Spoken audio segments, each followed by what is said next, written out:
참사 13일 만에 현장에 있던 경찰 통제선이 철거됐습니다. 정보 보고서를 삭제하는 데 관여한 혐의로 수사를 받던 용산경찰서 전 정보계장은 숨진 채 발견됐습니다. 윤석열 대통령이 오늘 아세안 플러스3 정상회의에 참석해 아세안과 한중일 간 실질적인 협력 방안에 대한 구상을 설명할 예정입니다. 어제 모두 발언에선 한국판 인도태평양 전략을 공개했습니다. 우크라이나가 개전 직후 러시아에 빼앗긴 남부 요충지 헤르손을 8개월 만에 사실상 탈환했습니다. 개전 이후 우크라이나 군이 거둔 최대 전과 중 하나로 평가됩니다.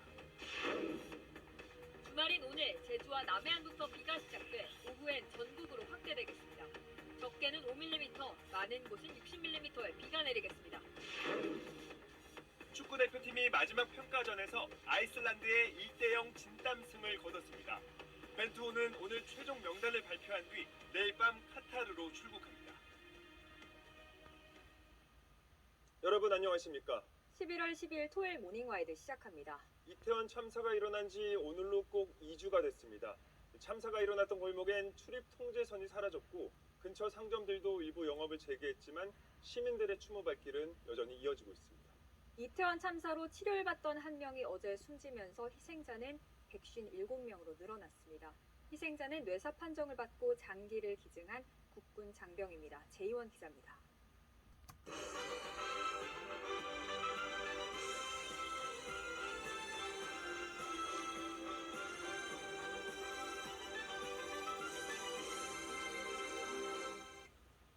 여러분 편안히 주무셨습니까? 11월 12일 토요일 뉴스 광장입니다. 특수본 수사를 받고 있던 현직 경찰관이 어제 자택에서 숨진 채로 발견됐습니다. 용산경찰서 정보보고서에 삭제를 지시했다는 혐의로 입건됐던 전직 정보계장인데 정황상 극단적 선택을 한 것으로 보입니다. 윗선보다는 실무자들 위주로 진행이 되어왔던 그동안의 수사 방향을 놓고 적지 않은 논란이 일 것으로 보입니다. 김호준 기자입니다. 만나면 좋은 친구 MBC.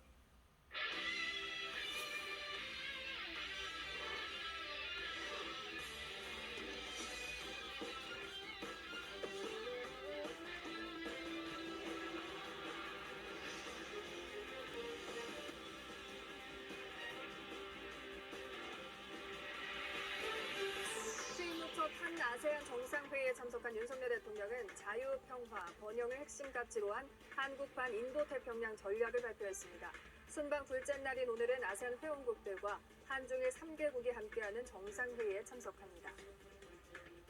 12구 참사 사전 보고서 삭제 혐의로 수사를 받던 서울 용산경찰서 전 정보계장이 숨진 채 발견됐습니다.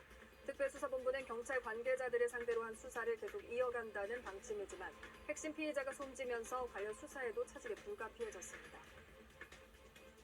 우크라이나가 개전 직후 러시아에 점령됐던 남부 요충지 헤르손을 8개월 만에 사실상 수복했습니다. 러시아는 헤르손 철수작전이 완료됐다고 밝혔는데 일각에서는 의문도 제기되고 있습니다. 여러분 안녕하십니까? 11월 12일 토요일 뉴스데이 시작합니다. 헬로윈 안전사고 우려를 담은 용산경찰서의 사전 보고서를 참사 이후 삭제하는 과정에 연루된 혐의로 수사를 받던 서울 용산경찰서 전 정보계장이 집에서 숨진 채 발견됐습니다. 경찰 윗선을 향한 특별수사본부의 수사에도 차질이 불가피해 보입니다. 윤수한 기자입니다.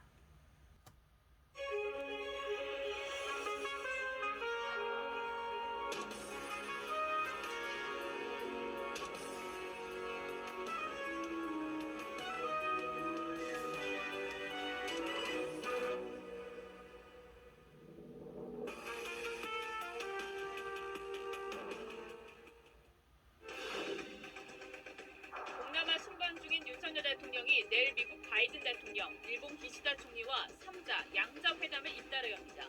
핵심 의제는 대북 공조가 될 전망입니다. 미국은 북한 도발이 이어지면 동북아 군사력을 강화하겠다며 중국을 압박했습니다.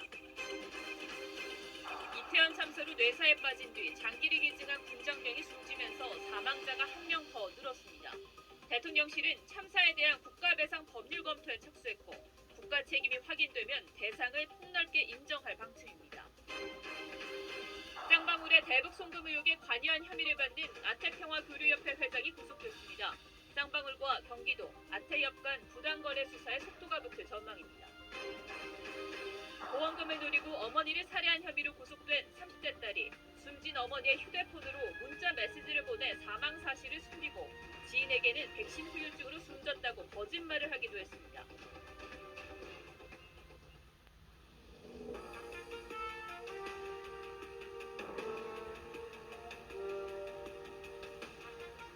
시청자 여러분 안녕하십니까. 뉴스7의 김명우입니다. 윤석열 대통령이 각국 정상들과 다자 외교를 펼치고 있는데 한반도 주변 정상들과의 회담 키워드는 북한입니다.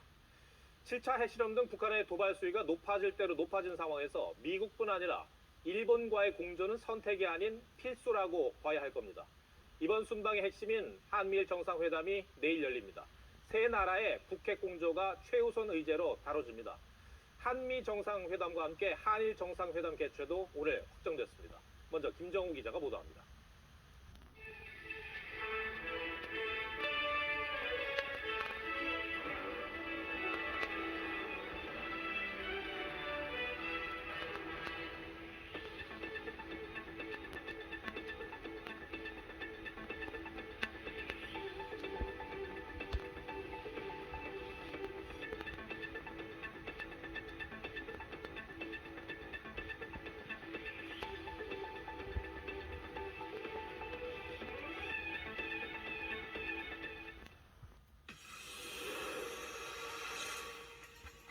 아세안 플러스 3 정상회담에 참석한 윤석열 대통령이 내일 한일, 한미 그리고 한미일 연쇄 정상회담을 진행합니다. 북핵 문제 등 안보 현안이 주요 논의 대상입니다. 북한이 도발을 계속하면 동북아 지역의 미군 전력을 강화할 수 있다고 미 백악관이 밝혔습니다. 모레 있을 미중 정상회담에서 북한의 도발을 막도록 중국을 압박하려는 뜻입니다. 이태원 참사 희생자를 추모하는 대규모 집회가 서울 도심에서 잇따라 열렸습니다. 경찰 수사는 윗선을 두고 실무진을 상대로만 이뤄지고 있다는 우려가 나옵니다. 카타르 월드컵에 나설 26명의 태극전사 최종 명단에 얼굴을 다친 손흥민이 포함됐습니다. 평가전엔 뛰지 못했던 이강인도 태극마크를 달게 됐습니다.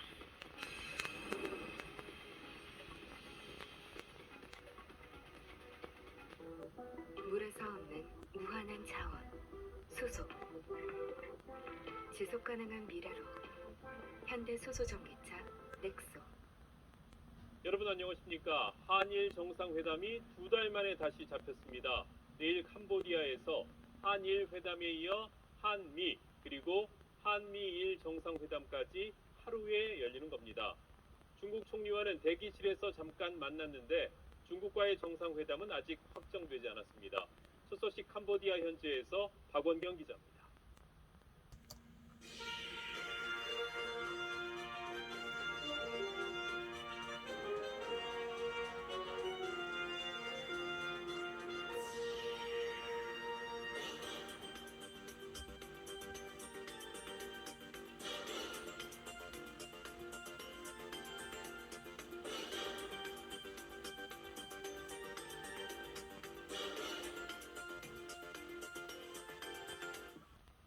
여러분 안녕하십니까? 바이든 미국 대통령이 다음 주 월요일 시진핑 중국 국가주석과의 첫 만남을 앞두고 북한 문제에 대해 중국에 압박성 메시지를 내놨습니다. 북한이 도발을 계속한다면 동북아시아에서 미군의 군사력과 안보를 강화할 수밖에 없다며 중국의 역할을 강조한 건데요. 바이든 취임 후 첫 미중 정상회담에서 북핵 문제가 핵심 의제로 부상하게 됐습니다. 워싱턴에서 김수진 특파원이 보도합니다. 부대가 잇따라 열리는 동남아시아에 각국 정상들이 속속 모이고 있습니다. 윤석열 대통령은 오늘 아세안 국가들과 협력 방안을 논의한 데 이어서 내일은 미국, 일본 정상들과 함께 양자회담도 하고 3자 회담도 합니다. 내일 이 자리에서 어떤 논의가 있을지 캄보디아 현지에서 취재하고 있는 기자를 연결해서 들어보겠습니다. 자, 조태흠 기자가 가 있죠. 내일 한미일 세 정상이 둘이서도 만나고 셋이서도 만난다는 얘기죠. 3자 회담에서는 북한 문제가 핵심 의제가 될 텐데 어떤 논의가 있을까요? 예, 한미일 정상 5달 전 나토 정상회의를 계기로도 만났었는데요. 그때와 비교하면 그동안 북한의 위협 수준이 크게 달라졌습니다. 대륙간 탄도미사일 발사에 이어서 핵실험 가능성까지 고조된 상태입니다. 그래서 내일 회담에선 한미일 대응 수위를 높이고 구체화하는 방안이 주로 논의될 걸로 보입니다. 지난번에는 공조를 강화한다 같은 이 선언적인 내용이었다면 이번엔 동북아의 미 전략 자산을 어떻게 전개할지 같은 보다 적극적인 방안이 논의될 걸로 보입니다. 공동성명 같은 합의가 나올 가능성도 있습니다. 네, 그렇군요. 자, 양자 회담에서는 물론 북한 문제가 논의가 되겠지만 일본과는 과거사 문제라든가 미국과는 인플레 감축법 문제가 걸려 있잖아요. 이 부분은 어떻게 봅니까? 이 문저 한일 정상회담 같은 경우에는 오늘 오후에야 최종 확정됐는데 이 한미일 안보 협력이 추동 역할을 했다고 대통령실은 표현했습니다. 지난달 북한이 쏜 탄도미사일이 일본 상공을 통과했는데 이런 안보 현안이 우선 의제라는 거죠. 다만 일제 강제동원 피해자 배상 문제 같은 현안에 대해선 피해갈 순 없을 것이라고 말했는데요. 실제 논의가 어느 정도 이뤄질지는 여전히 불투명합니다. 한미 정상회담에선 역시 한국산 전기차 차별 문제가 우리 측의 최우선 의제가 될 겁니다. 하지만 바이든 대통령이 이 문제에 대해 얼마나 구체적으로 말할지 현재로선 가늠하기 힘든 상태라는 게 대통령실 얘기입니다. 예, 논의의 구체성은 좀 더 지켜봐야 된다는 얘기겠고. 자, 윤 대통령이 오늘은 어떤 일정을 소화했습니까? 네, 윤석열 대통령은 오늘 아세안 플러스 3 한중일 정상회의에 참석해서 전쟁이나 식량, 에너지 문제 같은 복합 위기를 연대와 협력으로 극복하자고 제안했습니다.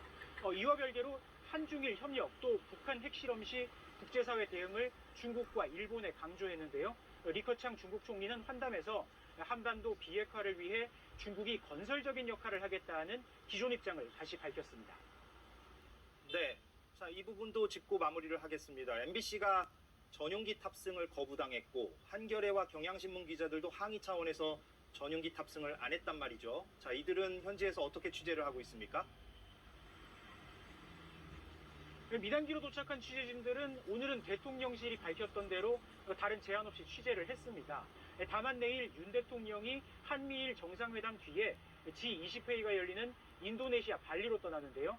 이 발리까지는 직항편이 없기 때문에 경유를 해야 해서 모레 윤 대통령의 경제외교 일정은 사실상 취재가 어렵습니다. 지금까지 캄보디아 프놈펜에서 KBS 뉴스 조태현입니다. 네, 그런가 하면 패권 경쟁을 하고 있는 두 나라, 미국과 중국의 두 정상인 바이든과 시진핑이 모레 마주 앉습니다. 북한 문제도 회담의 주요 의제 가운데 하나입니다. 백악관은 북한이 이렇게 계속 도발할 경우 동북아시아 지역에서 미국의 군사력을 강화할 수밖에 없다며 중국의 역할을 요구했습니다. 이 내용은 이정민 특파원이 전하겠습니다. 네, 9시 뉴스 여기서 마치겠습니다. 내일 뵙겠습니다. 고맙습니다.